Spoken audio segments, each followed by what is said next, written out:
नमस्कार मित्रांनो, स्वागत आहे आपल्या ऑनलाईन कोर्समध्ये, ऑनलाईन अंकगणित या कोर्समध्ये. मित्रांनो, याच्या मागील पार्टमध्ये आपण काही थिअरी बघितलेली आहे, काही पूर्णांक संख्या पाहिले, समसंख्या नैसर्गिक संख्या बघितली असतील, किंवा आपण वास्तव संख्या, अवास्तव संख्या, काल्पनिक संख्या, त्याच्यानंतर आपण कॉम्प्लेक्स नंबर, परिमेय संख्या, अपरिमेय संख्यांचा व्हिडिओ आपण अपलोड केलेला आहे. तुम्ही तो काळजीपूर्वक पहा. तो पुढील पार्ट आपण ह्या पार्टमध्ये घेणार आहोत. तर मागील पार्टमध्ये आपण पूर्णांक हा टॉपिक बघत होतो. तर पूर्णांक या टॉपिकवरचे आपण काही पॉइंट्स क्लिअर करून घेऊ. तर पहा, पुढचा जो पॉइंट आहे तो क्लिअर करूया. ठीक आहे मित्रांनो, या ठिकाणी काय म्हटलंय, शून्य हा धन पूर्णांक ही नसतो. आपण पूर्णांक हा टॉपिक मागच्या पार्ट मध्ये समजून घेतला, त्याची व्याख्या आपण समजून घेतली. तर त्याच्यावरचे काही वैशिष्ट्य राहिले ते आपण पाहूया. शून्य हा धन पूर्णांकही नसतो आणि ऋण पूर्णांकही नसतो. धन जो नंबर आहे तो पॉझिटिव्ह नसतो और निगेटिव्ह नसतो. लक्षात घ्या, पॉझिटिव्ह इंटेजर आणि निगेटिव्ह इंटेजर्स. कोणत्याही पूर्णांक संख्यांची बेरीज, कोणत्याही पूर्णांक संख्यांची बेरीज, वजाबाकी व गुणाकार, बेरीज वजाबाकी व गुणाकार पूर्णांक संख्याच असते. काय असते मित्रांनो, पूर्णांक संख्या येते. पूर्णांकामध्ये पॉझिटिव्ह येईल किंवा निगेटिव्ह येईल किंवा शून्य संख्या येऊ शकते. तर ते काय असते, पूर्णांक संख्या असते. पहा, संख्या रेषेवर डावीकडे संख्यांची किंमत कमी होत जाते तर उजवीकडे संख्यांची किंमत वाढत जाते. पहा मित्रांनो, ही संख्या रेषा आहे, ही संख्या रेषा आहे. तर संख्या रेषेचा हा मिडल पॉइंट काय असतो, शून्य, 1 2 3 4 इन्फिनिटी. ओके, त्याच्यानंतर इकडे 1 2 3 इन्फिनिटी. परंतु या संख्या कशा असतात, निगेटिव्ह असतात. आता या ठिकाणी पहा, संख्या रेषेची ही कोणती साईड आली, ही उजवी साईड आली. जो आपला राईट हँड असतो ती त्याची उजवी साईड असते आणि जो आपला लेफ्ट हँड असतो ती त्याची डावी साईड असते. तर याची काय आली, डावी साईड आली. तर याच्यामध्ये काय म्हटलं पहा, संख्या रेषेवरील डावीकडची संख्यांची कमी होत जाते, संख्यांची किंमत काय होते, कमी होत जाते. पहा, -1 पेक्षा -2 हा लहान आहे, -2 पेक्षा -3 लहान आहे. लक्षात घ्या, याच्यामध्ये जी लहान संख्या असते ती मोठी असते आणि जी मोठी असते ती लहान असते, फक्त निगेटिव्ह नंबर मध्ये. परंतु उजवीकडे जशी जशी संख्या वाढत जाते तशी तशी त्याची किंमत वाढत जाते. तर एकापेक्षा 2 मोठा, 2पेक्षा 3 मोठा, 3पेक्षा 4 मोठा. तर पॉझिटिव्ह मध्ये ते मोठे असतात. लक्षात घ्या, कोणत्याही पूर्णांक संख्येला 1 हा छेद असतोच. कोणत्याही पूर्णांक संख्येला 1 हा छेद असतोच. 5/1 5, 15/1 15, -154/1 -154. पूर्णांक म्हणजे काय, प्लस, पॉझिटिव्ह, निगेटिव्ह, शून्य असला तरी त्याचा छेद काय असेल, 1 असेल. लक्षात घ्या. तर कोणत्याही पूर्णांक संख्येला 1 हा छेद असतोच. चला, पुढचा पॉइंट क्लिअर करून घेऊ. आता पुढचा पॉइंट काय आहे मित्रांनो ते पाहूया. पुढचा पॉइंट आहे अपूर्णांक संख्या. कोणती संख्या आहे, आपण पूर्णांक बघितलं, आता पाहता आपण अपूर्णांक संख्या. अपूर्णांकाला इंग्लिश मध्ये म्हटलं आता फ्रॅक्शन नंबर. कोणता नंबर, फ्रॅक्शन नंबर. पहा, या ठिकाणी काय डेफिनेशन आहे, x/y स्वरूपातील संख्या जेथे एखाद्या वस्तूच्या y समान भागापैकी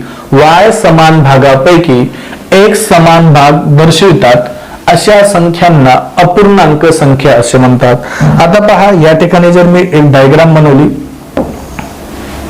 1 2 3 4 5, किती पार्ट केले मित्रांनो, 5 पार्ट केले. जर याच्यातलं मला 2 पार्ट मी शेडेड केला, 2 भाग घेतले याच्यातले, तर हा काय आला, रेखांकित भाग आला.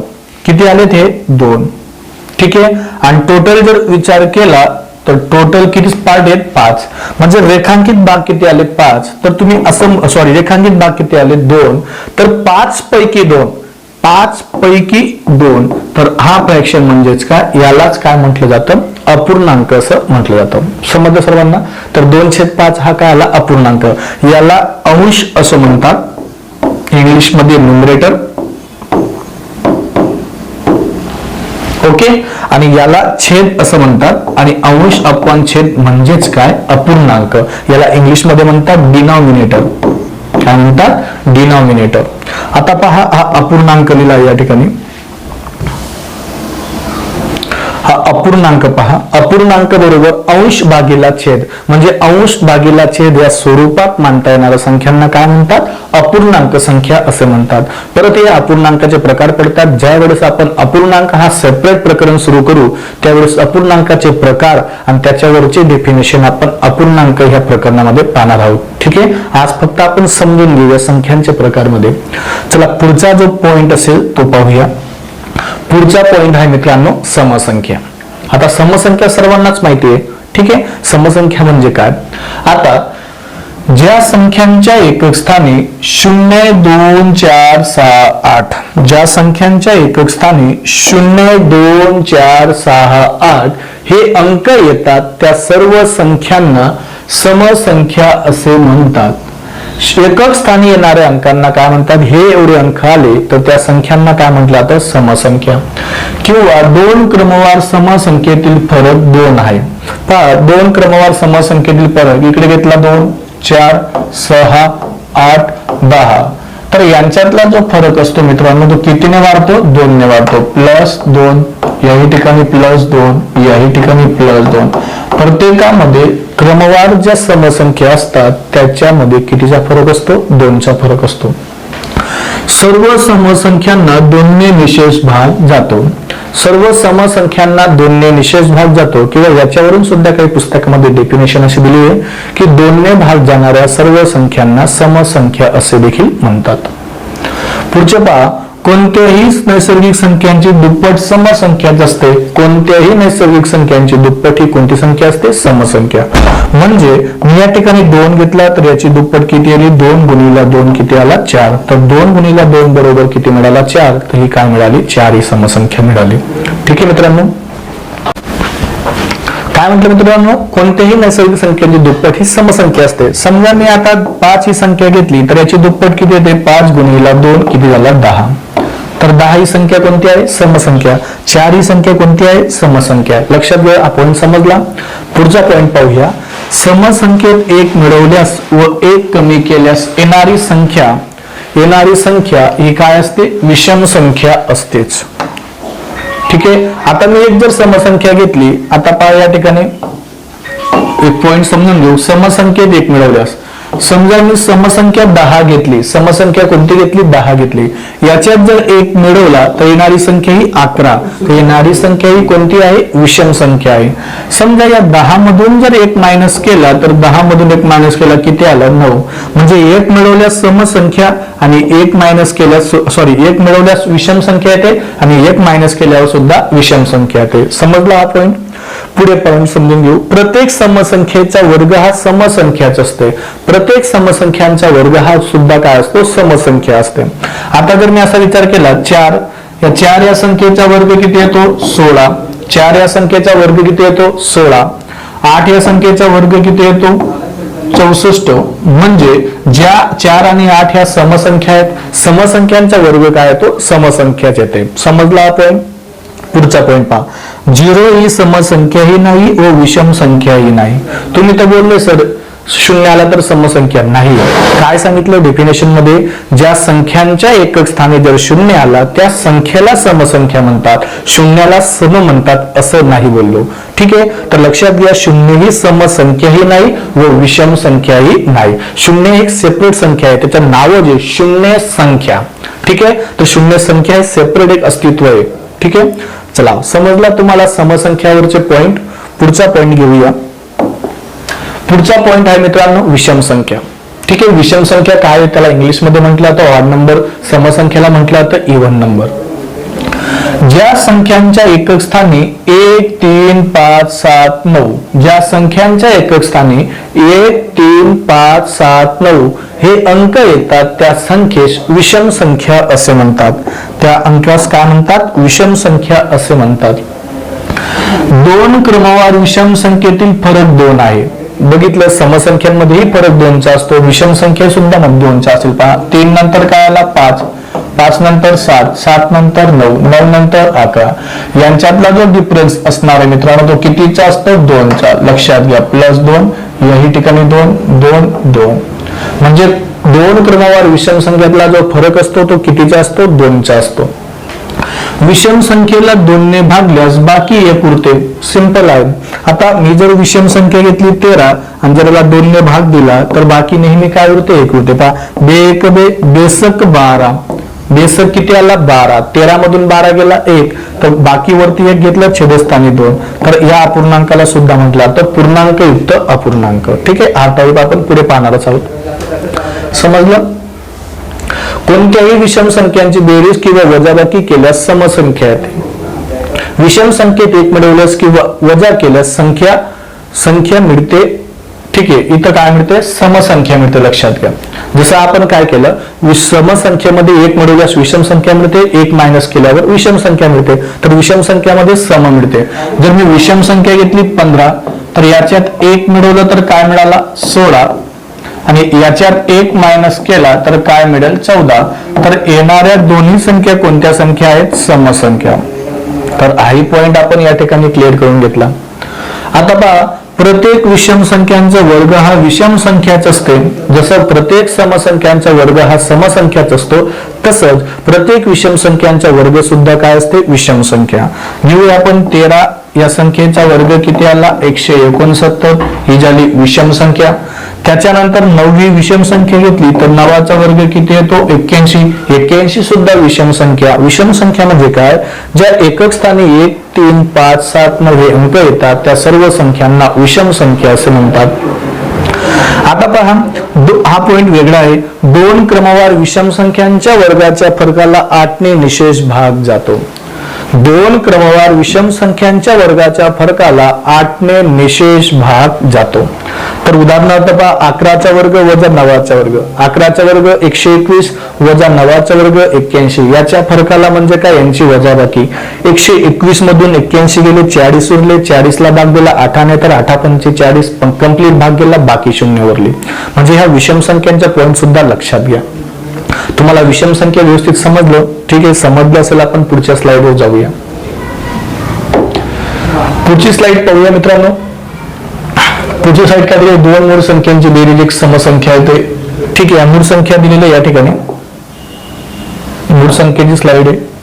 सर्वात अगोदर क्रमागत. ओके, या ठिकाणी पहा, हा मूळ संख्या आहे. सर्वात अगोदर आपण मूळ संख्या समजून घेऊ, ते स्लाइडवर जाऊया मागे. मूळ संख्या म्हणजे काय पहा, याला इंग्लिशमध्ये म्हटलं जातं प्राईम नंबर. इंग्लिशमध्ये काय म्हटलं जातं? Prime number. ज्या संख्येला फक्त 1 किंवा त्याच संख्येने भाग जातो. आपण लहानपणापासून मूळ संख्यांची व्याख्या पाहतोय, तर मूळ संख्यांमध्ये काही मुलांना खूप कन्फ्युजन होतं. ज्यावेळेस आपण मूळ संख्यांवरचे उदाहरणं पाहू त्यावेळेस मी तुम्हाला एक शॉर्टकट सांगेल की मूळ संख्या कसे ओळखतात. ठीक आहे, त्याच संख्येने भाग जातो ती संख्या म्हणजे काय? मूळ संख्या होय. ती संख्या म्हणजे काय? मूळ संख्या होय.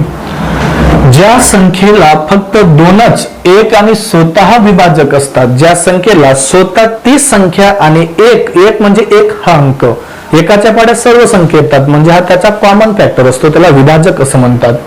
तर विभाजक फॅक्टर्स असतात त्या संख्येला मूळ संख्या असे म्हणतात. ज्या मूळ संख्यांचे फक्त 2च फॅक्टर असतात, एक संख्या आणि स्वतः तीच संख्या.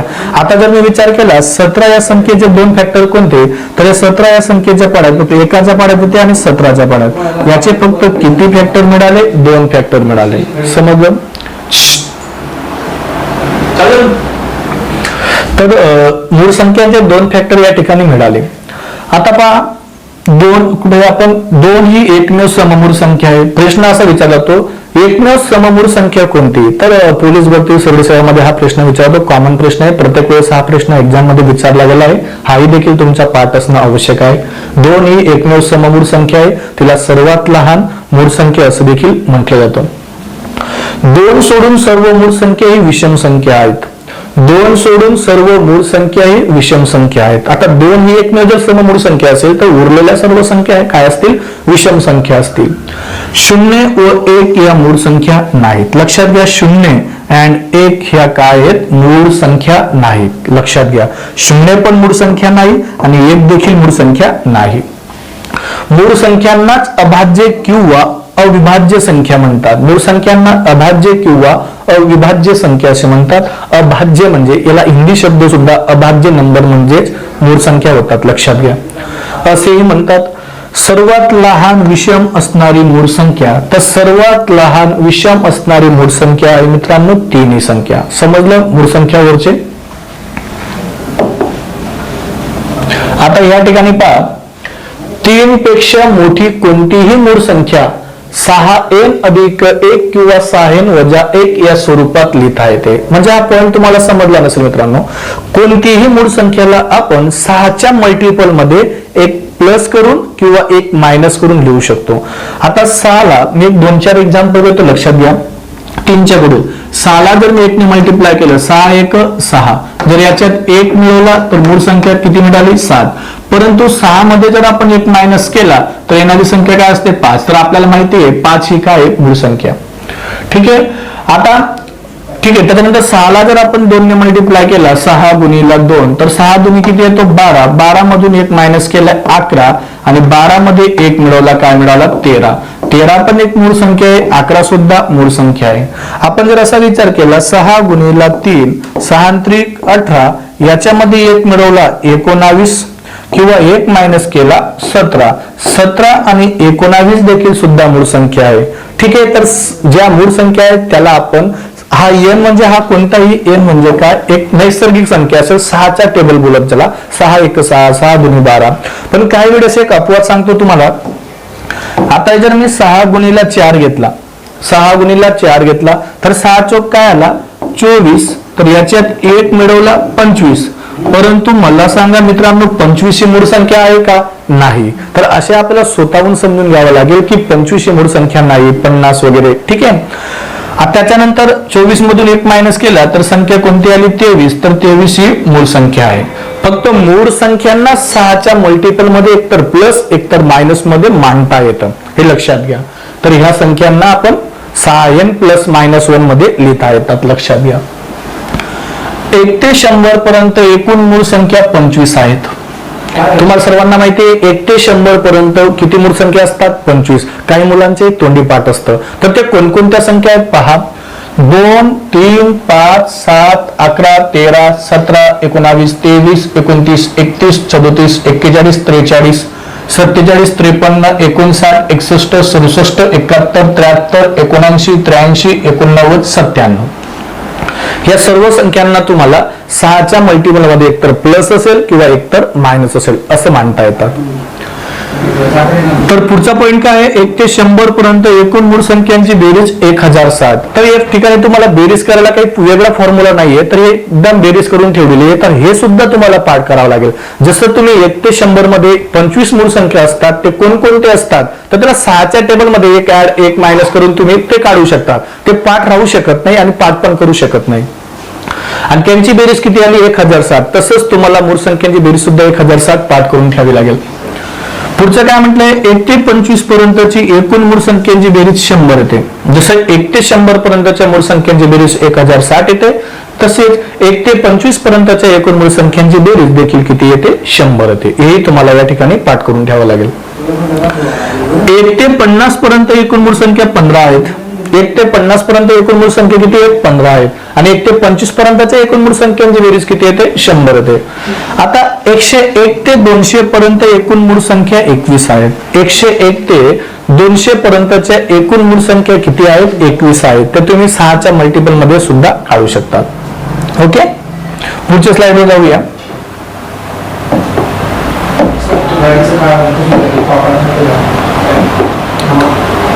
या ठिकाणी मूळ संख्यांवरच पॉइंट आहे. 2 मूळ संख्यांची बेरीज एक समसंख्या येते.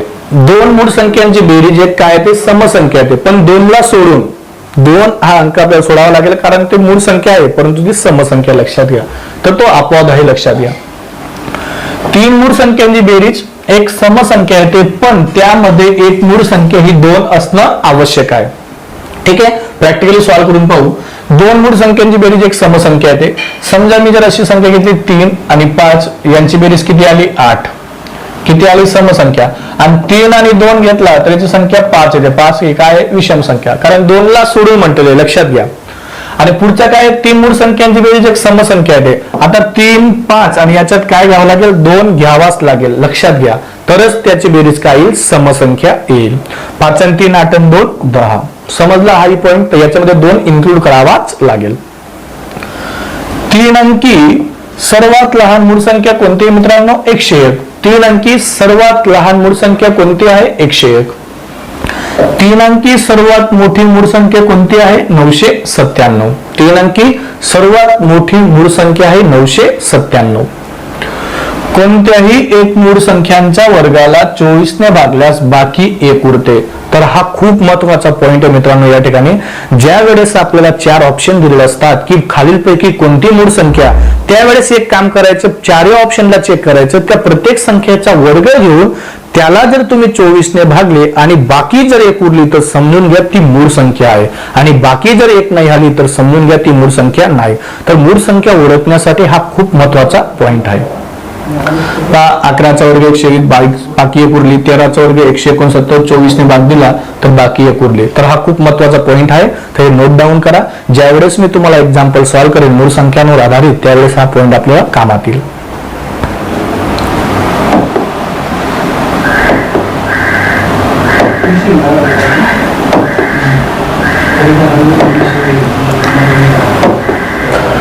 पहा, पुढचा पॉइंट आहे जोडमूळ संख्या. पुढचा पॉइंट कोणता आहे, जोडमूळ संख्या. त्याला इंग्लिश मध्ये काय म्हटलं जातं, प्राईम नंबर. काय म्हटलं जातं मित्रांनो, prime number. Sorry, prime number नाही म्हटलं जात, ट्विन प्राईम नंबर म्हटलं जातं. जोडमूळ संख्या याला काय म्हटलं जातं, ट्विन प्राईम नंबर, जोडमूळ संख्या. 2 क्रमवार मूळ संख्यांमध्ये 2चा फरक असतो. 2 क्रमवार मूळ संख्यांमध्ये 2चा फरक असतो. त्या संख्येस जोडमूळ संख्या म्हणतात. त्या संख्येस काय म्हणतात मित्रांनो, जोडमूळ संख्या म्हणतात. 2 मूळ संख्यांच्या दरम्यान फक्त एकच संयुक्त संख्या असेल. याचाही अर्थ तोच झाला, 2 मूळ संख्यांच्या दरम्यान फक्त एकच संयुक्त संख्या असेल. तर संयुक्त संख्या आपण नंतर पाहूया. तर त्या 2 संख्यांना जोडमूळ संख्या असे म्हणतात. त्या 2 संख्यांना काय म्हणतात, जोडमूळ संख्या असे म्हणतात. 1 ते 100 पर्यंतच्या जोडमूळ संख्यांच्या जोड्या 8 आहेत. हेही तुमच्या पाठ असणं आवश्यक आहे. जर तुम्हाला विचारलं 1 ते 100 मध्ये जोडमूळ संख्यांच्या किती जोड्या आहेत, असा प्रश्न एक्झाम मध्ये विचारतात. तर किती जोड्या आहेत मित्रांनो, 8 जोड्या आहेत. कोणकोणत्या, 3 5 5 7 11 13 17 19 29 31 41 43 59 61 71 73. याच्यावर सुद्धा प्रश्न विचारतात. याचा डिफरन्स 6चा किती असेल, 5चा डिफरन्स असणार संख्या कोणत्या. जोडमूळवर आधारित आपण ज्यावेळेस एक्झाम्पल सॉल्व्ह करू त्यावेळेस त्याच्यावरचे एक्झाम्पल घेऊया. सर्वात लहान जोडमूळ संख्यांची जोडी आहे 3/5. सर्वात लहान जोडमूळ संख्यांची जोडी आहे मित्रांनो 3/5. आता आपण त्याच्या